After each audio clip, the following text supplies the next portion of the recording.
Assalamualaikum warahmatullahi wabarakatuh. Apa kabar teman-teman? Semoga hari ini kita semua sehat. Jumpa lagi bersama Biodika Sport channel di sini, channel yang berusaha terus berada di antara channel-channel besar untuk memberitakan dan tidak pernah menyurutkan sedikit semangatnya dalam rangka memberitakan kebaikan-kebaikan tentang persepak bola Indonesia. Tentu kalau kita mengerucut timnas Indonesia dan tentu ini tidak lain dan tidak bukan saya mencoba untuk memberikan ruang kepada teman-teman semuanya untuk berdiskusi di channel saya, tentu menambah literasi persepak bolaan atau keilmuan terhadap perkembangan sepak bola kita hingga saat ini. Nah, teman-teman, kali ini saya mengucapkan terima kasih sekali lagi kepada teman-teman yang sudah mensubscribe video ini atau yang sudah mengikuti channel ini, karena meskipun tidak terlalu menarik barangkali untuk kalian semua, tetapi mendukung agar channel yang terus positif memberitakan hal-hal yang penting terkait dengan olahraga, nggak ada salahnya sih teman-teman Anda sedikit bantu untuk supaya terus berkembang begitu kan. Syukur-syukur kalau misalnya teman-teman mau juga share videonya atau barangkali memberikan masukan-masukan seperti apa sebaiknya yang harus dibahas begitu. Atau barangkali juga teman-teman ada di daerah masing-masing yang dekat-dekat sini ada permasalahan-permasalahan terkait dengan sepak bola, regulasinya, bahkan juga mungkin saja di antara teman-teman adalah praktisi sepak bola atau mungkin juga pemain sepak bola di daerah masing-masing, lalu kemudian melihat ada sesuatu yang perlu dibenahi. Nah, channel ini mencoba untuk terus memberikan ruang kepada teman-teman ya untuk berdiskusi hal itu. Nah, kita nanti bisa bikin semacam ya bincang-bincang atau apapun itu yang terkait dengan pengembangan sepak bola. Pada intinya kita bikin channel ini untuk kebaikan kita semua terkait dengan sepak bola, teman-teman ya. Baik, teman-teman, berita yang ingin saya sampaikan hari ini tentu masih terkait dengan beberapa pemain timnas Indonesia yang abroad, teman-teman ya, atau yang diaspora kita begitu. Saat ini masih menarik ya. Ada dua yang tema yang ingin saya bahas terkait dengan JICES ya, informasi terakhir. Lalu kemudian ada Wahaji atau biasanya kita sering menyebutnya Wahaji begitu. Oratmangun tempatnya begitu teman-teman. Bagaimana kondisinya sekarang? Nah, saya mulai dulu dengan kondisinya JICES per hari ini. Nah, informasi yang saya dapatkan hari ini, meskipun informasinya akurasinya masih dikatakan 80% ya sampai 90%, belum 100% teman-teman ya. Tetapi ini mungkin sudah bisa diperdebatkan, sudah bisa diperbincangkan seperti apa nanti kondisi JICES ke depannya. Karena kita tahu musim kompetisi bergulir di Eropa itu tinggal beberapa minggu lagi teman-teman ya. Setelah itu tentu kalau misalnya tidak terselesaikan transfer JICES ke Serie A atau ke klub-klub yang bagus secara kualitas begitu di Serie A, tentu ini sangat mengkhawatirkan karena kita tentu berharap JICES berada di top perform yang baik ya untuk menjaga pertahanan timnas Indonesia kala nanti berjumpa di kualifikasi Piala Dunia di round 4, bahkan mungkin di zona playoff pada akhirnya kalau kita bisa melewatinya dengan baik begitu teman-teman ya. Nah, ini penting.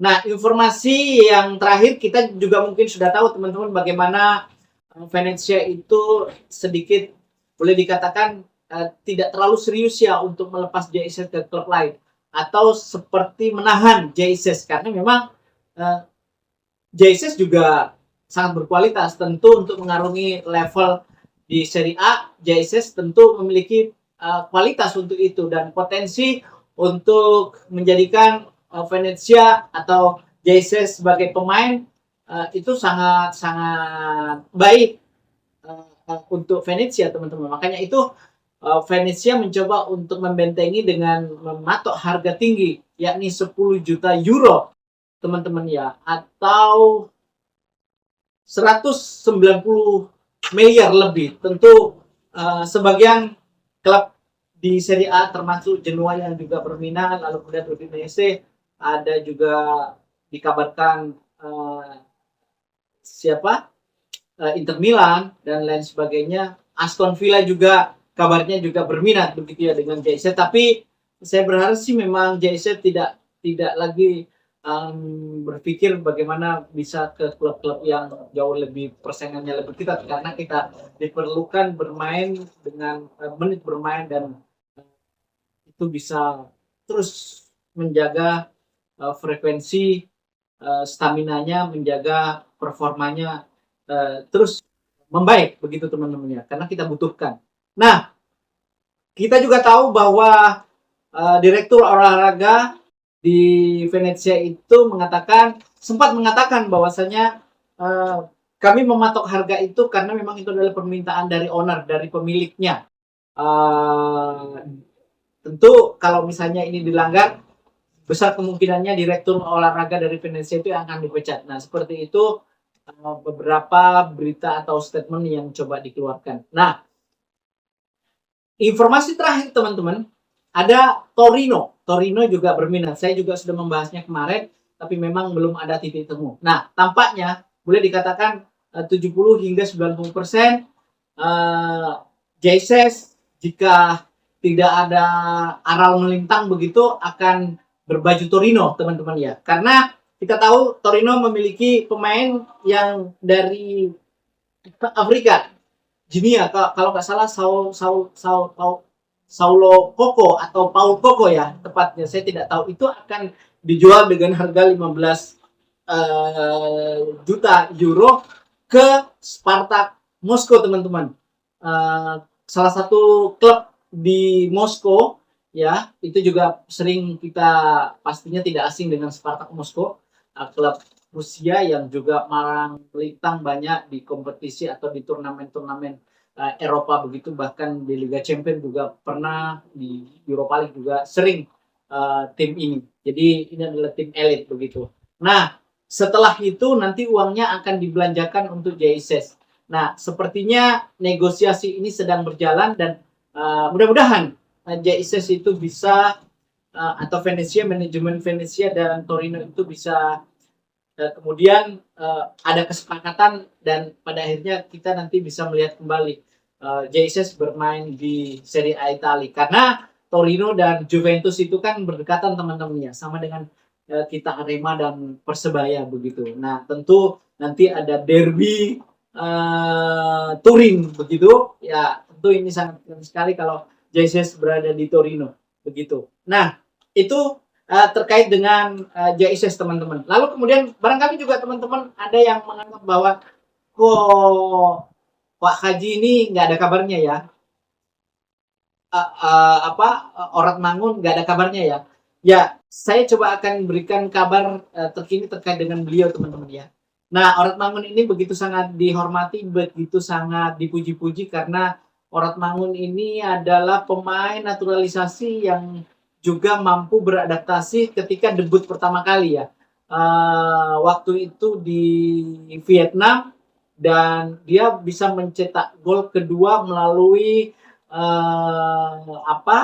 skill individunya, masuk dari dan melewati beberapa pemain Vietnam, lalu kemudian masuk ke kotak penalti dengan melepaskan tembakan kaki kiri, dan akhirnya bola meluncur ke jantung pertahanan sebelah kiri gawang Vietnam kala itu, dan akhirnya Indonesia mampu menang 2-0 kala itu gitu kayak. Meskipun pada akhirnya Ramadan Sananta di menit terakhir juga mampu melaksanakan satu gol dengan ada bola-bola rebound, mampu di, di, di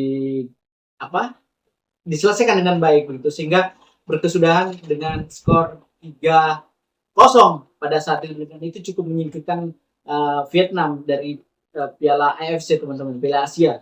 Nah, Orat Mangun dan JSS lagi-lagi yang saya perbincangkan tadi di pertandingan saat itu di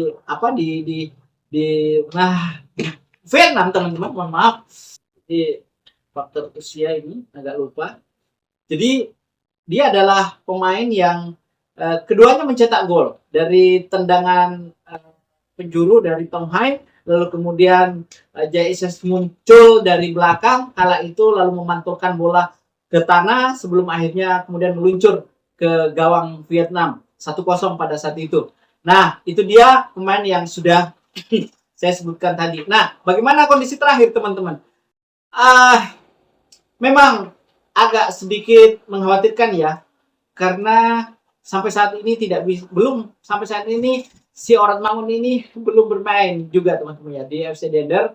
Kemarin ada pertandingan juga masih belum masuk dalam DSP, jadi sangat mengkhawatirkan. Tetapi informasi terbaru memang penyakitnya, virus yang ada di kakinya itu sudah selesai, sudah membaik. Hanya saja untuk berada di level permainan terbaik sehabis tidak lama vakum, tentu juga itu adalah pekerjaan yang sulit. Makanya setiap pemain itu sangat-sangat trauma ketika mengalami cedera, karena tidak semua pemain bisa merecovery dirinya dengan baik dan bisa bermain ke top sebelum dia cedera. Nah, begitu juga yang terjadi dengan Orat Mangun. Semoga kepercayaan dirinya teman-teman ya. Pada intinya Orat Mangun sudah sehat, virus dinyatakan sudah tidak ada dan siap bermain, hanya saja masih belum ada kesempatan diberikan oleh pelatih FC Dender teman-teman ya.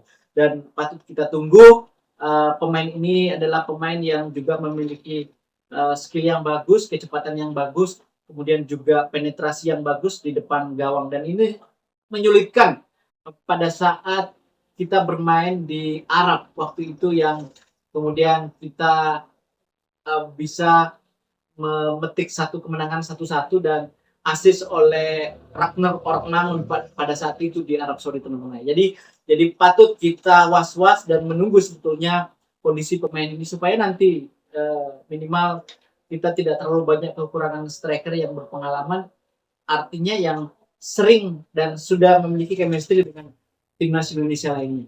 Begitu teman-teman informasi yang bisa saya sampaikan terkait dengan kondisi timnas Indonesia saat ini. Nah teman-teman, kalau misalnya teman-teman mau berdiskusi silakan, saya selalu memberikan tempat dan ruang dan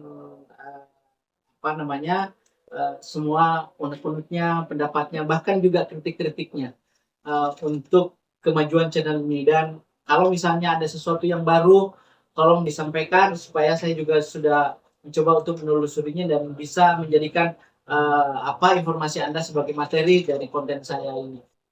Terima kasih, sampai jumpa di video berikutnya. Assalamualaikum warahmatullahi wabarakatuh. Semangat!